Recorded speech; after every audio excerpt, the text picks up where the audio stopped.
If you're in the creator economy or you're curious about it, you're going to want to pay attention. I've been playing this creator game for about 16 months, and since the beginning, I wanted what the top guys had. A portfolio of one-person businesses like Justin Welsh, a community, a $1,000 course, an entire digital product ecosystem, and a brand aesthetic like Dan Coe, and an MRR business and an in-person podcast studio like Dickie Bush. But what appealed to me the most wasn't even the money, though that is obviously an appealing factor of building a business in the creator economy. The most appealing aspect of all of this was the freedom, the autonomy, the leverage to do and build whatever you wanted. Throughout these 15 months, those are the three principles I've been orienting towards: leverage, autonomy, and freedom. I put those above money, above status, and above prestige. I wanted the same freedom that these guys had to build, sell, and do whatever I wanted. And I'm guessing you're interested in the creator economy or building a business around your interests for the same reasons. But here's the issue. Most creators get into the creator or entrepreneurship business for freedom. So they leave their 9-to-5, they leave college, but then they end up building themselves into another 9-to-5, or sometimes worse, a 7 a.m. to 9 p.m. They can't turn it off.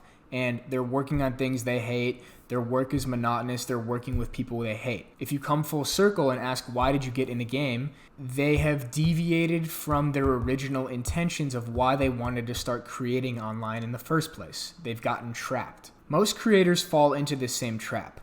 Their end vision is to be in a similar spot like Dan, Dickie, or Justin Welsh. But actually putting it into practice is an entirely different story. Reaching that point of autonomy, freedom, and leverage comes down to your decision making in the short term, the consistency of your actions, and the path that you choose to walk. And if you're anything like how I was at the start, you have no idea where to get started and what are the actionable steps to take you from zero to completely sovereign creator who can build, sell, and basically do whatever they want. You see the possibilities of the autonomy, the leverage, the abundance of money, but you're stuck doing manual outreach. You're hoping to re-sign clients month after month so you don't go broke. And you're wondering how you can escape this vicious cycle of do outreach, get a client, client churns, do more outreach, get another client, etc.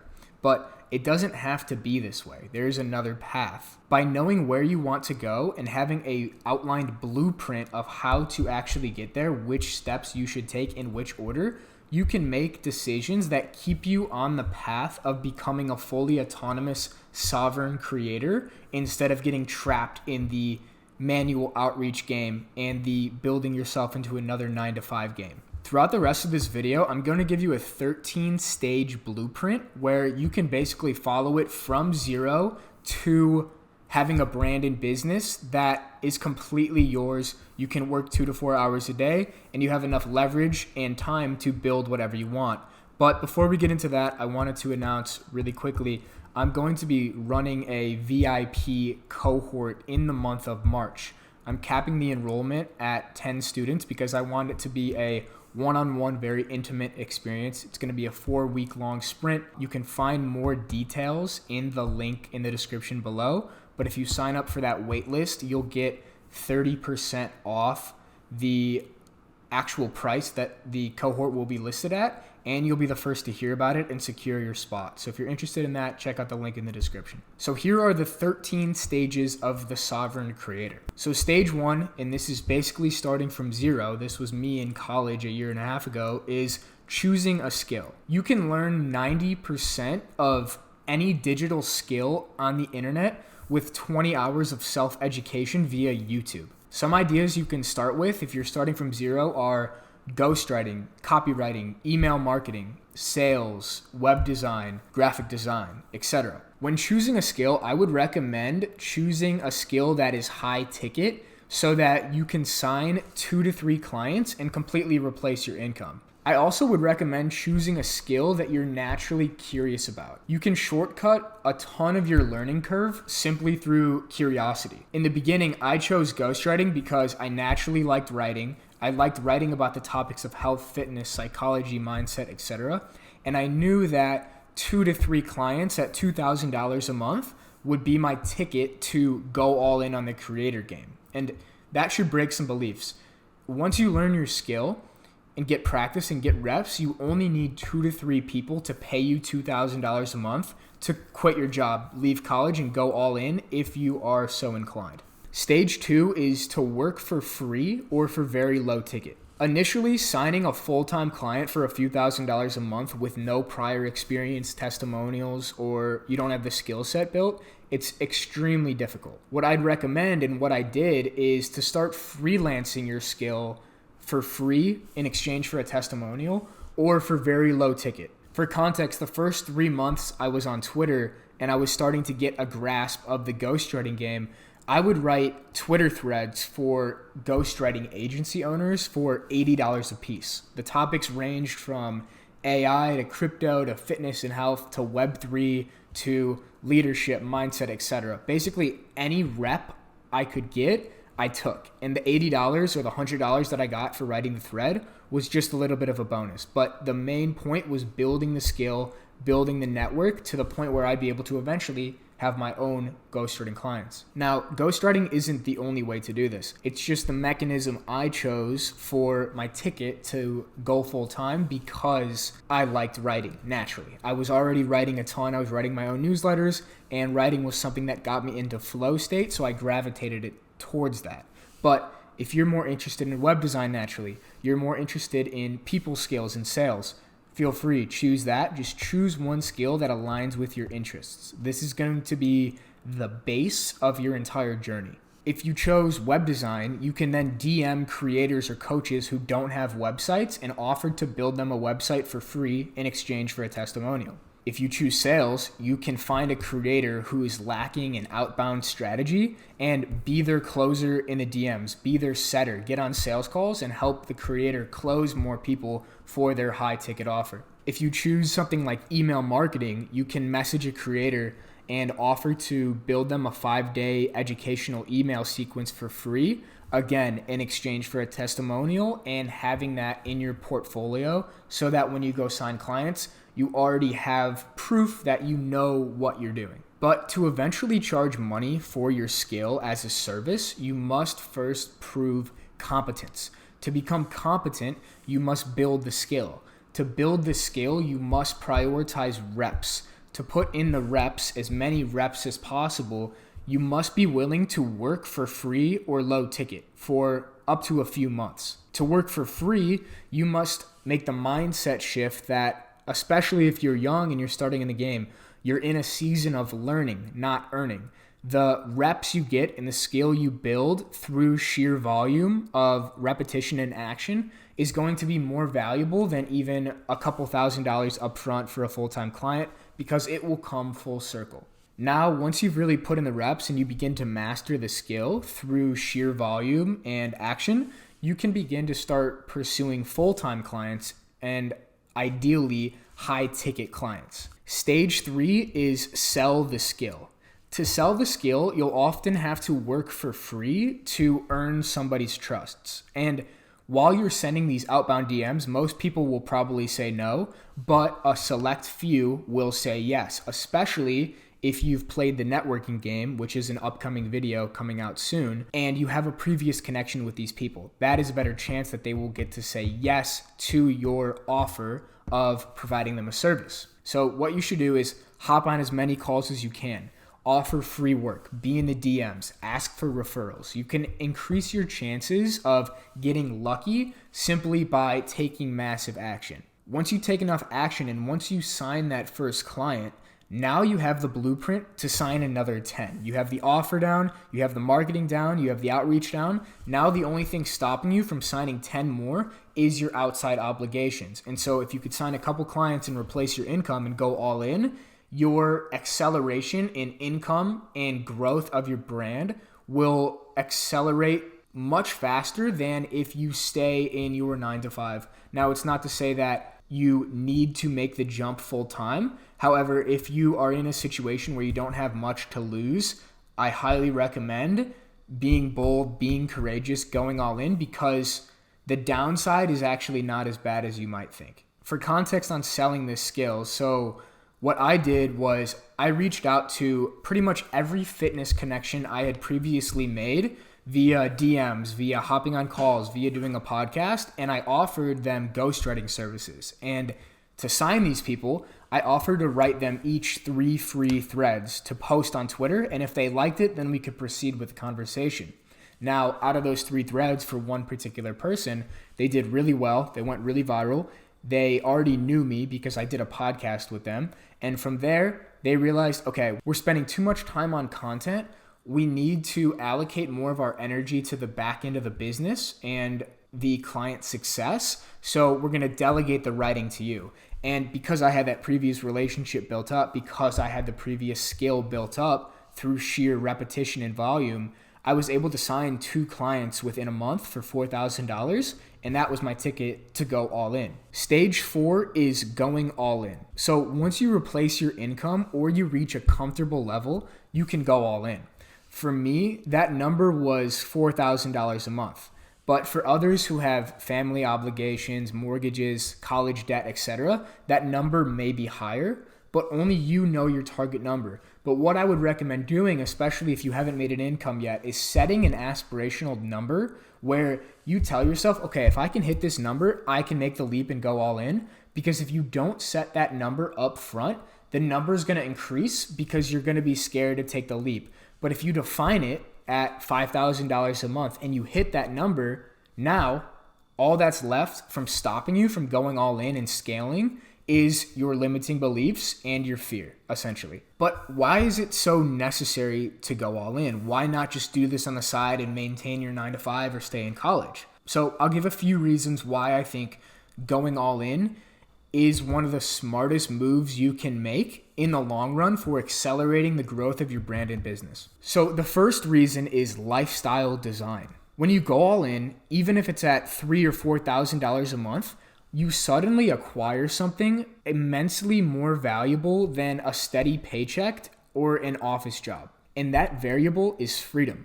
More specifically, time freedom, location freedom, and lifestyle design freedom. The value of this cannot be understated. When you make $4,000 a month online, you gain access to levels of freedom that $100 million CEOs could only dream of.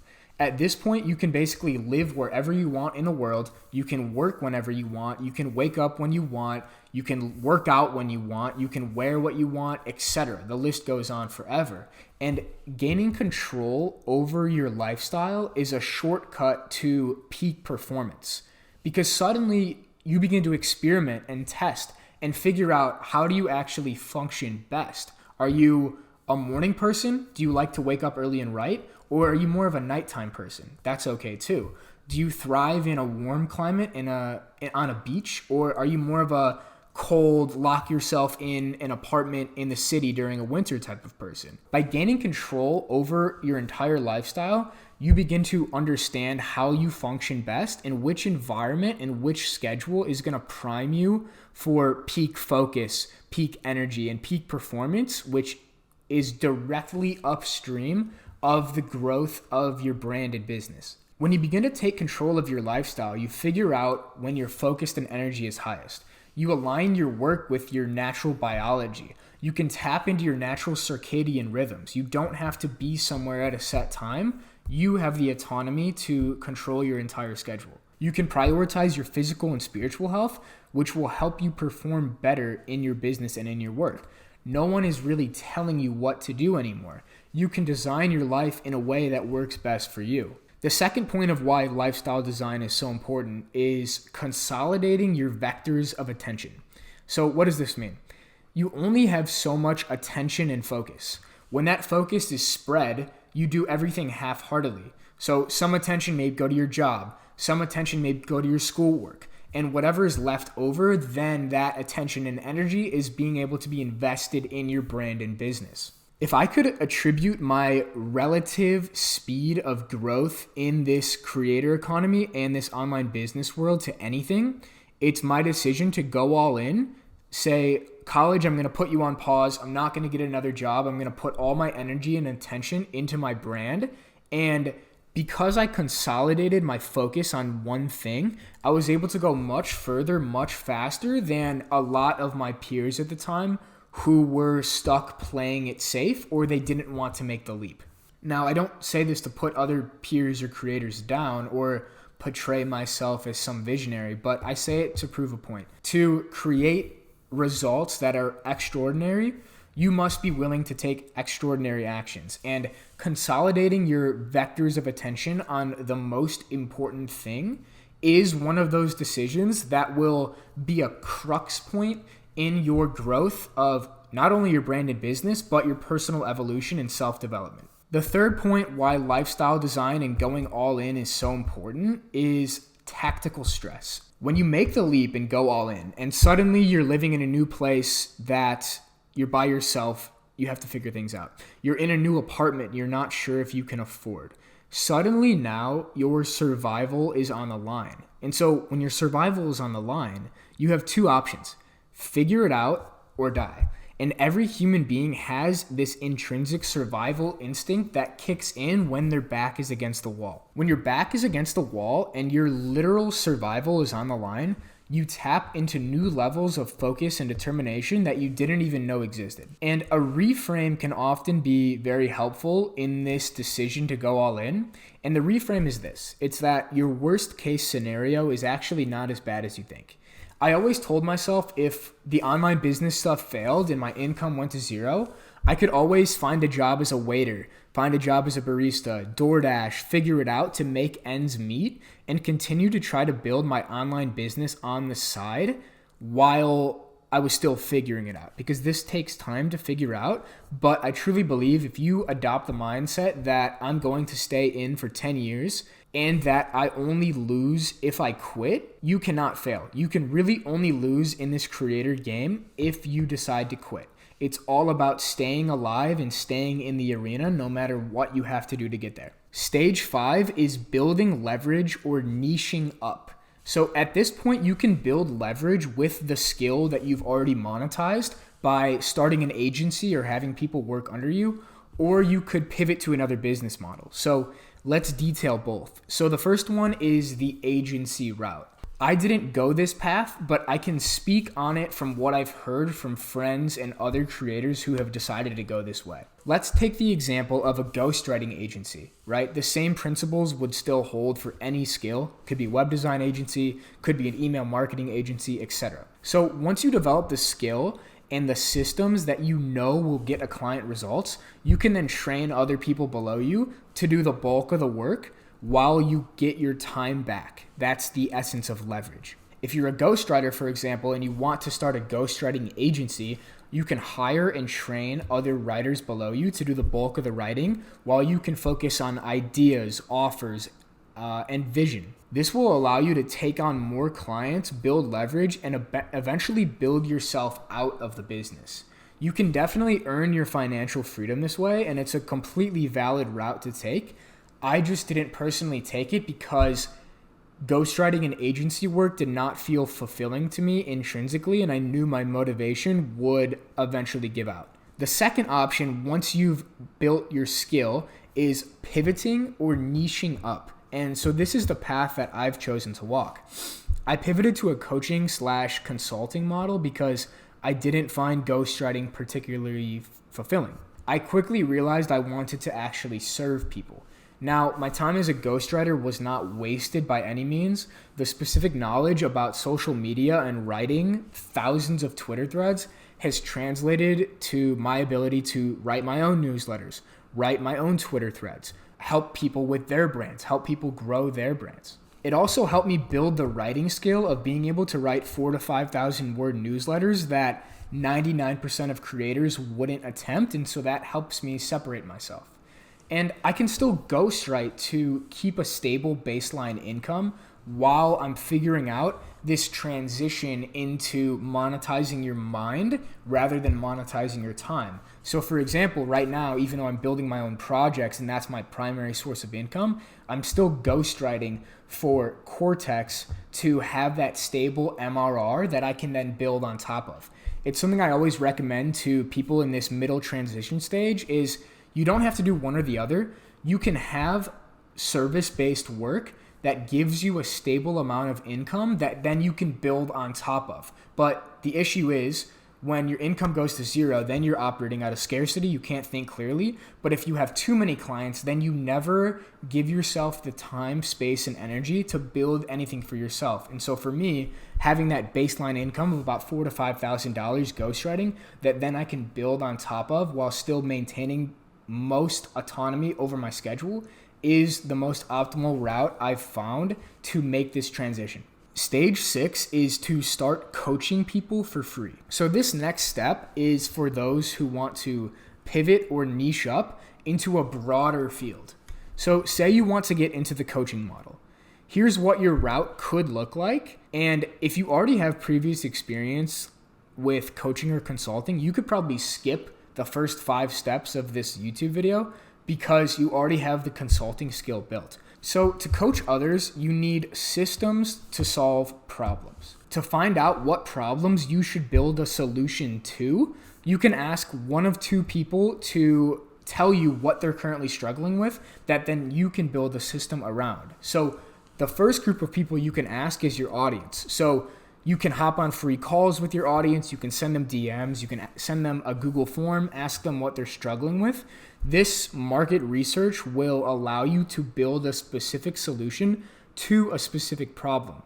Now, the second person you can consult with solving problems is actually yourself. Chances are, if you're experiencing a problem right now, whether it be with your content systems, whether it be with your fitness and health, whether it be with your finances, if you build a system to solve the problem for yourself, chances are there are thousands, if not millions of other people who need a solution to that same problem that could benefit from your system to solve it yourself. And this is the whole idea of solve your own problems, sell the solution, right? Personally, I would recommend doing both. Talk to other people, ask them what they're struggling with, make a document and note down all their pain points. And then brain dump to yourself. What are you struggling with? How are you going to get yourself out of this situation? Free coaching is the stepping stone to paid coaching because it allows you the opportunity to identify these pain points, build and iterate on your systems, conduct market research, and do so with no real stakes or pressure because it's a free call.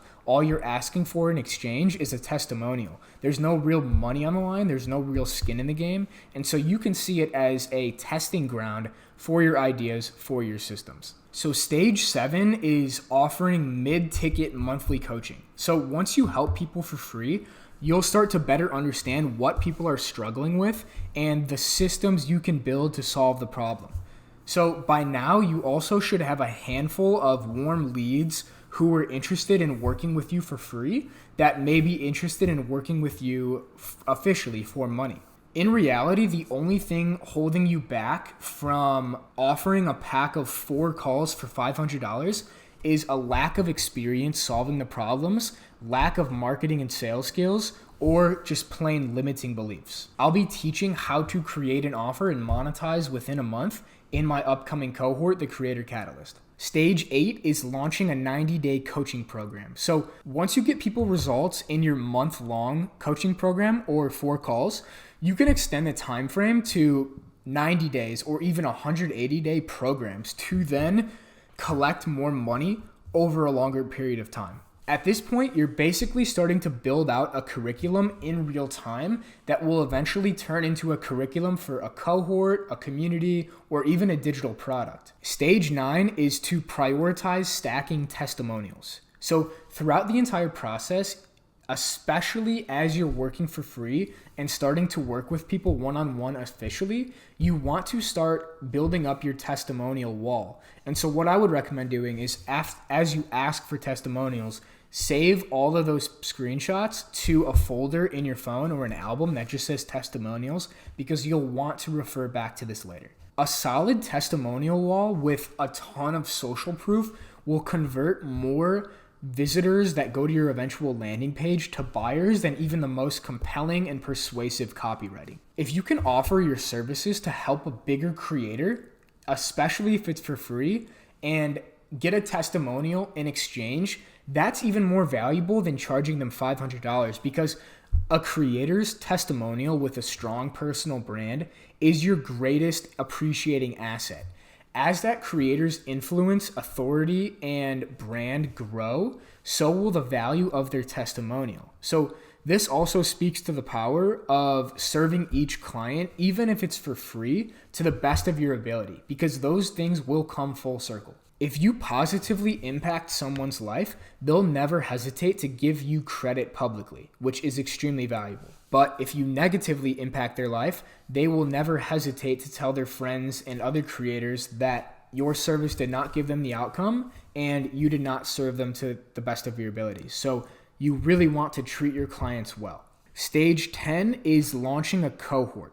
So now that you have a curriculum built out around your 90-day coaching program, you can begin to gain leverage for your knowledge by going from one-to-one coaching to one-to-many. So in other terms, you have leverage here. Once you have a program you know works and gets results for people in a one-on-one setting, a cohort or a group of students is the next logical move for gaining your time back and gaining leverage. Stage 11 is selling the curriculum as a digital product. So this next step is gaining even more leverage. So now instead of teaching your curriculum to somebody one-on-one or a group of students hand-on, you can take the curriculum you have, refine and iterate on it, and launch it as a digital product that can sell while you sleep infinitely as your audience grows. The key to creating a powerful product like this is taking the feedback you've gotten from your one-on-one clients in your cohorts and iterating and refining the curriculum to the point where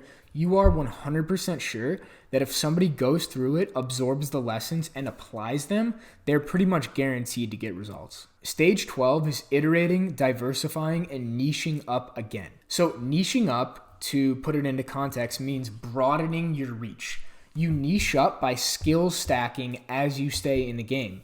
Each skill you add to your arsenal makes you more valuable, more unique, and more irreplaceable. The more skills you know, the larger the possible audience you will attract to your profile, and the more people will want access to the specific knowledge you have. And you'll naturally add skills as you keep playing the game. Take the example of somebody who was a performance coach. So if you sold a course or a program around performance and you had to learn marketing and sales in order to sell the program to people, now you can include marketing and sales into your teachings because you've put yourself in a position where you've forced yourself to learn the skills. Now you could even launch a cohort or a product around online business and the creator economy as a whole because you've added the necessary skills to your skill stack simply by taking action. Stage 13, the final stage, and this is what we're all going towards, is doing whatever the hell you want. This is the ultimate goal for most people in the creator game. To build a unique personal brand, showcase your distinct skills and expertise while maintaining an authentic voice, a loyal audience, and longevity in the industry. Again, let's take the example of somebody who started as a performance coach. Once they've created a substantial audience, which will likely take years to reach 100,000 plus followers, they can start creating pretty much anything they want that's at least loosely tied to their interests. So for example, this performance coach could eventually create a curated EDM playlist for deep work. They could create a physical in-person facility for work and workouts. They could create a stack of supplements that enhance brain performance and focus. They could even make a retreat center for realignment and connecting people to their purpose and vision. Or they could even write a book on their life philosophy, their lifestyle, and online business as a whole. Now, achieving this step of doing whatever you want may seem unrealistic, but it is entirely possible if you are committed to the game for years and go through these steps in this sequential order. In the creator economy, you can only lose if you quit. To sum things up here, the roadmap to where you want to go is there. The only bottleneck is you. To recap the steps, here they are as follows, and they will play on the screen. Stage 1, choose a skill. Stage 2, work for free or low ticket. Stage 3, sell the skill. Stage 4, go all in. Stage 5, build leverage or pivot. Stage 6, coach for free. Stage 7, offer mid-ticket monthly coaching or consulting. Stage 8, launch a 90-day coaching or consulting program. Stage 9, prioritize stacking testimonials. Stage 10, launch a cohort. Stage 11, sell the cohort's curriculum as a digital product. Stage 12, iterate, diversify, and niche up. Stage 13, do whatever the hell you want. So that is the end of this video. If you made it to the end, thank you for watching. I hope you learned something. I wish I'd known a better roadmap at the start, and so that's why I'm creating my upcoming cohort, the Creator Catalyst, a 30-day program to make 12 months of progress on your brand and business in 30 days in a very intimate one-on-one setting. So if you're interested in that, sign up for the waitlist in the description below. You'll get 30% off if you decide to sign up, and you'll be able to secure your spot before the rest of my audience knows about it. So again, if you made it to the end, thank you for watching. If you could like, subscribe, comment, send it to a friend, it would greatly help me keep creating these videos for you guys. But with that, I appreciate you watching, and I'll talk to you later.